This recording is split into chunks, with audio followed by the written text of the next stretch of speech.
नमस्कार, आप देख रहे आर्या न्यूज। मैं हूं रविशेखर। बुलेटिन में रुक करते हैं खबरों की तरफ। कांग्रेस पार्टी के पूर्व अध्यक्ष और लोकसभा में विपक्ष के नेता राहुल गांधी ने बहुत विवादित बयान दिया। ऐसा बयान जो करोड़ों हिंदुओं की भावनाओं को आहत करने वाला है। उन्होंने कहा कि जो लोग अपने आप को हिंदू कहते हैं वो 24 घंटे हिंसा हिंसा हिंसा, नफरत नफरत, असत्य बोलते हैं। राहुल के इस बयान पर लोकसभा में भारी हंगामा हो गया। खुद प्रधानमंत्री नरेंद्र मोदी ने खड़े होकर राहुल के इस विचार पर आपत्ति जताई। हालांकि जवाब में राहुल गांधी ने कहा कि उन्होंने पीएम मोदी, बीजेपी और आरएसएस को नफरती और हिंसक कहा है, ना कि पूरे हिंदू समाज को।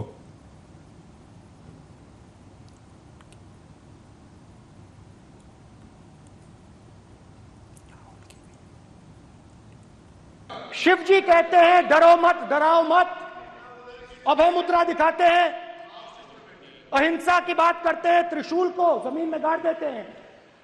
और जो लोग अपने आप को हिंदू कहते हैं वो 24 घंटा हिंसा हिंसा हिंसा, नफरत नफरत नफरत, असत्य सत्य असत्य।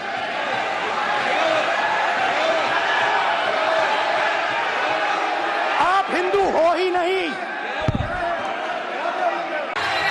माननीय अध्यक्ष जी,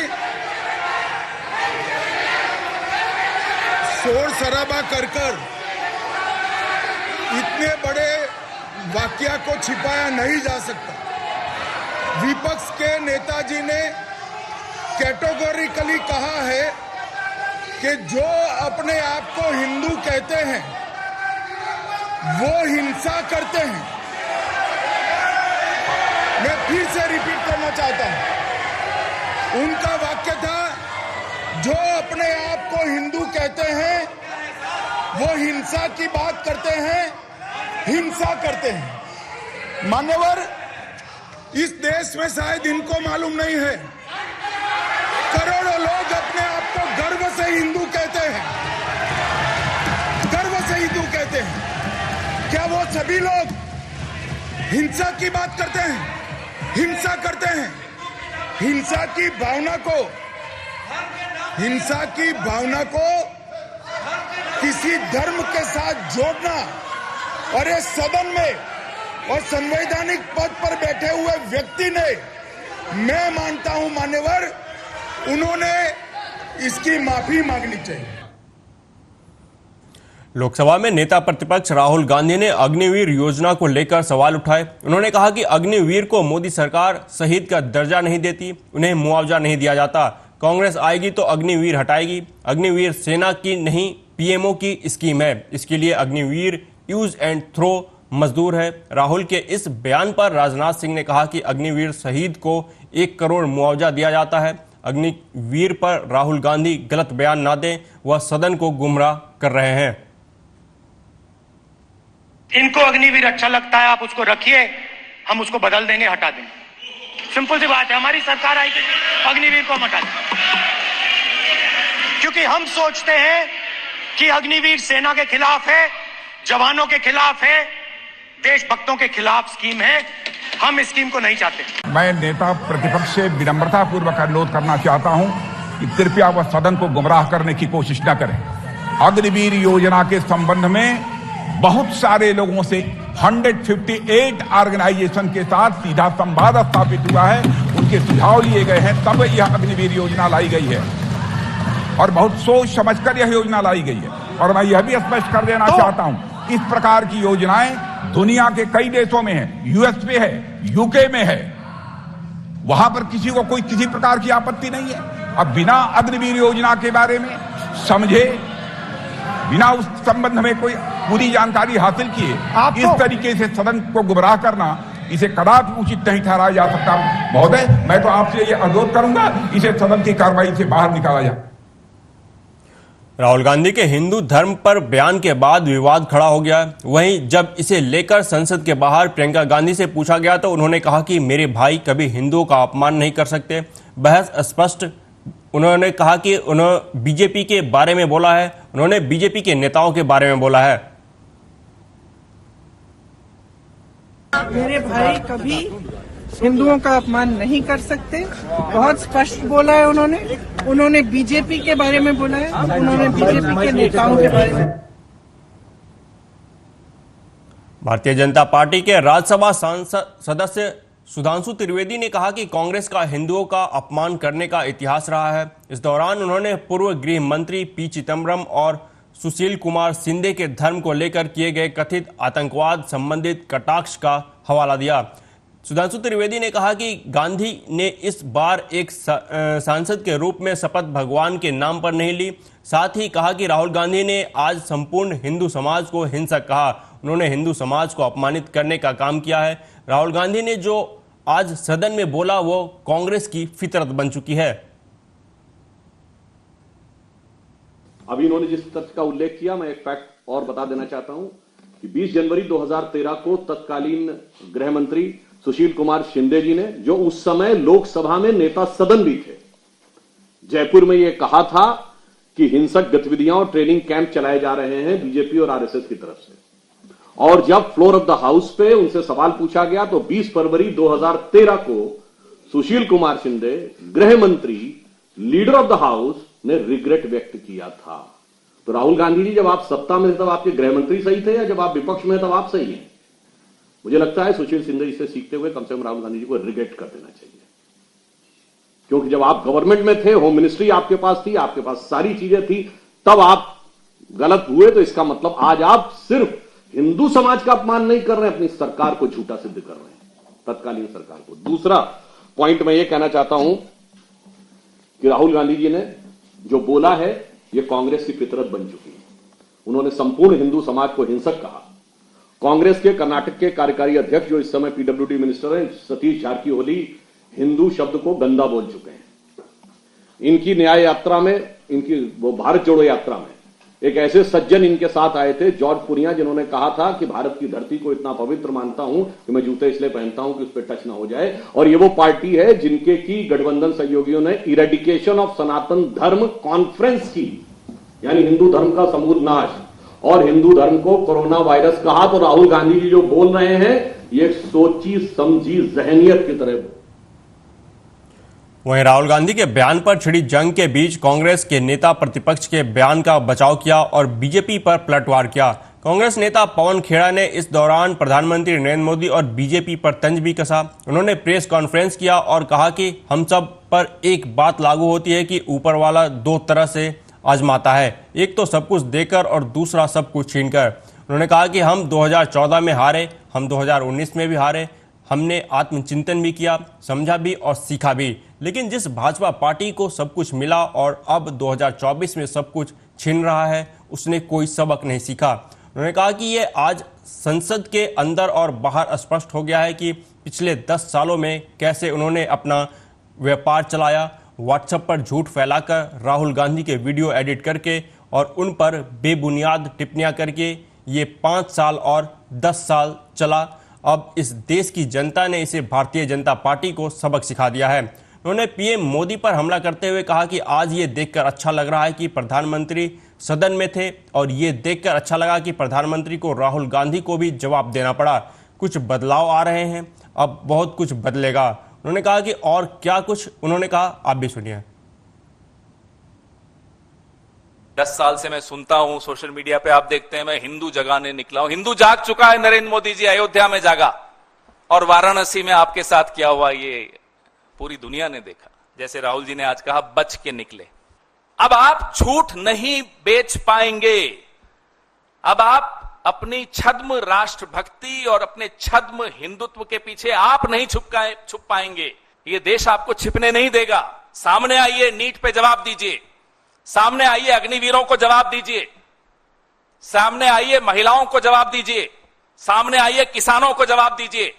सामने आइए, इस देश को जवाब दीजिए। 2/3 हिंदुओं ने आपके खिलाफ वोट दिया है, भूलिएगा मत। सेंसस तो आपने कराया नहीं, लेकिन 111 करोड़ हिंदू हैं इस देश में और आपको कितना वोट मिला आप जानते हैं। 2/3 हिंदुओं ने भी आपके खिलाफ वोट दिया। तो क्या वो हिंदू नहीं है? नहीं, वो हिंदू हैं। वो जानते हैं कि आप हिंदू नहीं हैं। जैसा राहुल जी ने कहा, मैं आपसे आग्रह करूंगा मेरे साथी से कि वो वीडियो दिखाइए, क्योंकि वो वीडियो, ये जो 2 वीडियो मैं आपको दिखा रहा हूं, ये आने वाली पीढ़ियां राहुल गांधी को और कांग्रेस पार्टी को धन्यवाद कहेंगी क्योंकि ये वीडियो आने वाली पीढ़ियों को बताएगा कि एक ऐसा नेता था, एक ऐसी पार्टी थी, एक ऐसा विपक्ष था जिसने इन लोगों को, इन बौनों को एक विशाल विचार को छोटा करने से रोका। गंगा कहां से शुरू होती है और कहां खत्म होती है, इसके उत्तर में हिंदू धर्म की पूरी परिभाषा छुपी है। क्या गंगा गंगोत्री से शुरू होती है या आसमान से शुरू होती है और समुद्र में जाकर और फिर से आसमान में चली जाती है? यह है हिंदू विचार। उसका कोई शुरुआत नहीं है, कोई अंत नहीं है। उस विचार के ये बौने लोग ठेकेदार बनेंगे। इतने बड़े विचार को ये बौने उस विचार पे कब्जा करके उसको अपनी ही साइज का बना देंगे, इतने बड़े विचार को बौना बनाने की कोशिश करेंगे और हम होने देंगे? हम अब तक तो सोचते थे कि संवैधानिक संस्थाओं को बचाने की लड़ाई हम लोग लड़ने निकले हैं। हम अब तक ये सोचते थे कि हम एक दूसरे के अधिकारों की रक्षा की लड़ाई लड़ने निकले हैं। हम सोचते थे कि हम देश की जो 75 साल से जो लोकतंत्र चल रहा है उसको बचाने की लड़ाई लड़ने निकले हैं। लेकिन पिछले 10 साल में हम समझ गए, माफ कीजिएगा, इस बहुत ही विशाल विचार जिसको हम हिंदू विचार कहते हैं, धर्म से बहुत ऊपर है, उसको भी, उसकी छवि को भी बचाने का काम हम सबको करना होगा। नहीं तो ये बौने अपने कद का सब कुछ बना देंगे। इस माटी की ऊर्जा को ये समझते हैं। जिस माटी ने बाबा फरीद, बाबा गुरुदेव नानक, कबीरदास, तुलसीदास, गौतम बुद्ध, भगवान महावीर, ऐसे ऐसे संत जिस माटी ने पैदा किए हों, उस माटी को आकर ये लोग परिभाषित करेंगे और अपनी बौनी परिभाषाओं में उतारेंगे और हम होने देंगे। तो वहीं केंद्रीय मंत्री अश्विनी वैष्णव ने राहुल गांधी पर आरोप लगाया कि उन्होंने लोकसभा में अत्यधिक गैर जिम्मेदाराना भाषण देकर नेता प्रतिपक्ष की जिम्मेदारी भरे पद की गरिमा को कम किया है। उन्होंने राहुल गांधी पर हिंदुओं को कथित तौर पर हिंसा से जोड़ने और झूठ फैलाकर उनका गंभीर अपमान करने का आरोप भी लगाया। उन्होंने कहा कि अग्निवीर के शहीद होने पर उनके परिवार को कोई मुआवजा नहीं दिया जाता है, इससे बड़ा झूठ नहीं हो सकता। रक्षा मंत्री ने सदन में ही स्पष्ट रूप से कहा कि अग्निवीर के शहीद होने पर उनके परिवार को 1 करोड़ रुपए का मुआवजा दिया जाता है। साथ ही उन्होंने कहा कि कांग्रेस ने हमेशा सेना पर सवाल उठाए हैं और देश को भ्रमित करने का काम किया है। पहली बार कोई जिम्मेदारी संभाली है। हमेशा जिंदगी में पावर एंजॉय करना लेकिन जिम्मेदारी नहीं रखना, लेकिन पहली बार जिम्मेदारी संभालने के बावजूद आज उन्होंने अति गैर जिम्मेवाराना स्टेटमेंट्स दिए हैं, जिसकी आपके सामने मैं स्पष्ट तथ्यों के साथ रखना चाहता हूं। राहुल जी ने कहा कि अग्निवीर में शहीदों को कोई कंपेंसेशन नहीं दिया जाता, इससे बड़ा झूठ कोई नहीं हो सकता। आज माननीय रक्षा मंत्री जी ने सदन में ही स्पष्ट, जब उनका भाषण चल रहा था राहुल जी का, उसी दौरान स्पष्ट किया कि अग्निवीर में शहीदों को 1 करोड़ रुपए से 1 करोड़ रुपए का कंपेंसेशन मिलता है। केस स्टडीज हैं, अगर राहुल जी अपने तथ्यों को देखें तभी जाके वो इस तरह की बात करें। ऐसा नहीं कि कांग्रेस ने पहली बार सेना पे सवाल नहीं उठाए, कांग्रेस ने हमेशा सेना पर इस तरह के सवाल उठाए हैं और देश को भ्रमित करने का।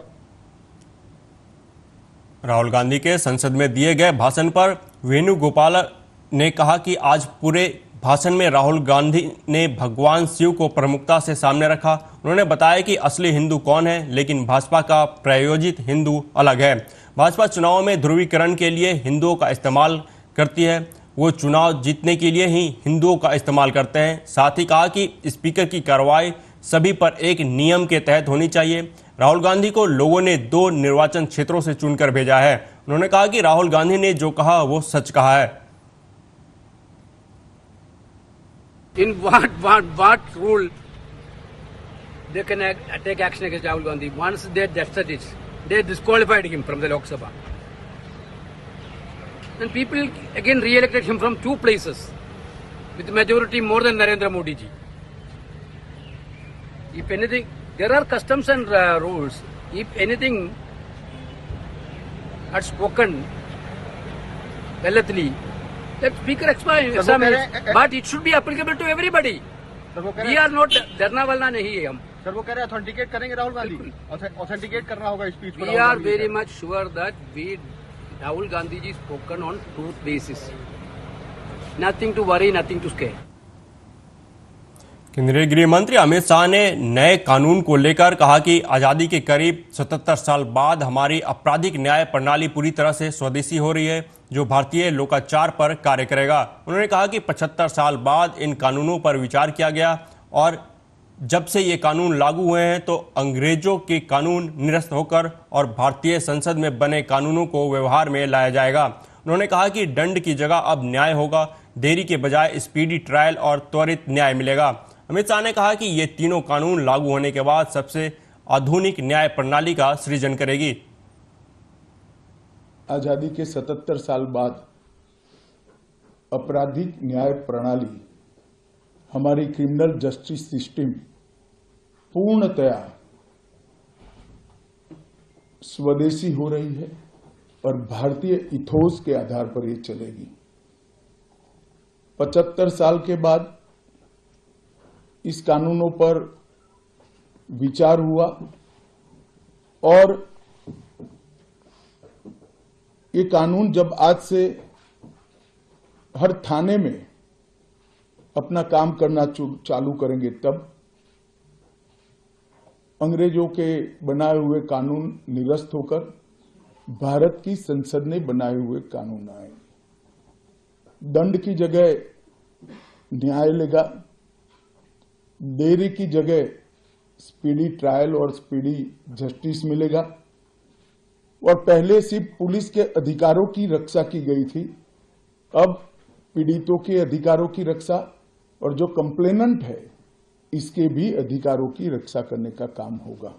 ये तीनों कानून आज सुबह से ही, मतलब कल मध्यरात्रि से काम करना शुरू किए हैं. अब इंडियन पिनल कोड, जिसको आईपीसी कहते थे, 1860 से जो कानून था, इसकी जगह बीएनएस भारतीय न्याय संहिता आएगी. क्रिमिनल प्रोसीजर कोड, जिसको सीआरपीसी कहते थे, जो 1898 से अमल में था, इसकी जगह भारतीय नागरिक सुरक्षा संहिता बीएनएस आएंगे. और इंडियन एविडेंस एक्ट 1872 से जो इस देश की क्रिमिनल जस्टिस सिस्टम को गवर्न करता था, इसकी जगह भारतीय साक्ष्य अधिनियम बीएसए लागू होगा. तो बीएनएस, बीएनएसएस और बीएसए के लागू होने से पूरी न्याय प्रणाली का आपराधिक कानूनों की पूर्णतया इसके अंदर हम कह सकते अब भारतीय आत्मा है. कई समूहों को फायदा होगा. कई सारी दफाएं जो अंग्रेजों के समय से विवाद में रही, इसको हटाकर आज के समय के अनुकूल धाराएं जोड़ी गई है. और कई सारी ऐसी चीजें जिससे भारतीय नागरिकों को परेशानी थी, इसको हटाकर नए प्रावधान किए गए हैं. सबसे पहले हमने इसमें हमारे संविधान के स्पिरिट के तहत दफाओं की और चैप्टर्स की प्रायोरिटी तय की है. सबसे पहली प्रायोरिटी महिलाओं और बच्चों के अपराध को दी गई है और मैं मानता हूं कि ये करने की बहुत समय से पहले जरूरत थी. एक पूरा अध्याय इसमें जोड़ा गया है जिसमें 35 धाराएं हैं और 13 प्रावधान हैं, जिसमें गैंग रेप के लिए अब 20 साल की सजा या तो कारावास, आजीवन कारावास, नाबालिग के साथ बलात्कार में मौत की सजा, झूठा वादा पहचान छिपाकर शोषण करने वालों के लिए भी अलग से अपराध बनाया गया है. पहले सुप्रीम कोर्ट के जजमेंट से चलता था. पीड़िता का बयान उसके घर पर महिला अधिकारियों की अधिकारियों की उपस्थिति में और अपने परिजनों की उपस्थिति में लेने का भी प्रावधान किया है। टीएमसी नेता और मंत्री चंद्रिमा भट्टाचार्य ने बीजेपी के राष्ट्रीय अध्यक्ष जेपी नड्डा के ट्वीट पर पलटवार किया है। नड्डा ने अपने ट्वीट में लिखा था कि पश्चिम बंगाल से एक भयावह वीडियो सामने आया जो उस क्रूरता की याद दिलाता है जो केवल धर्मतंत्रों में मौजूद है। मामलों को बदतर बनाने के लिए टीएमसी कैडर और विधायक इस कृत्य को उचित ठहरा रहे हैं। इस पर टीएमसी नेता और मंत्री चंद्रिमा भट्टाचार्य ने कहा कि जेपी नड्डा दूसरे राज्यों पर नजर रखते हैं, ये अच्छा है। पश्चिम बंगाल महिलाओं के लिए सबसे सुरक्षित है। थोड़ी बहुत घटनाएं यहाँ वहाँ हो रही हैं, लेकिन सरकार या पार्टी की ओर से हम इन घटनाओं का समर्थन नहीं कर रहे हैं। जेपी नड्डा क्या मणिपुर गए थे? उन्होंने कहा कि महिलाएं हमारे साथ हैं, जिसका प्रमाण वो इस चुनाव में दे चुकी हैं। और सारे राज्य उनके ऊपर नजर रखे तो अच्छा है। बंगाल महिलाओं के लिए सबसे सेफ है। हाँ, थोड़ा बहुत इंसिडेंट्स तो यहाँ वहाँ हो रहा है, लेकिन सरकार की ओर से या हमारे पार्टी के ओर से हम समर्थन नहीं कर रहे हैं। तो वो जब उनके वहाँ से वहाँ हुआ है, वो क्या मणिपुर में गए थे? मणिपुर कैसा है, सेफ है या अनसेफ है महिलाओं के लिए? तो ये भी बताए जेपी नड्डा जी, हम लोग को सिखाना नहीं है, महिलाएं हमारे साथ है और इस चुनाव में ये प्रमाण दे चुके हैं महिला। और फिलहाल इस बुलेटिन में अभी तक के लिए इतना ही। देश दुनिया की बाकी खबरों के लिए देखते रहिए आर्या न्यूज। नमस्कार।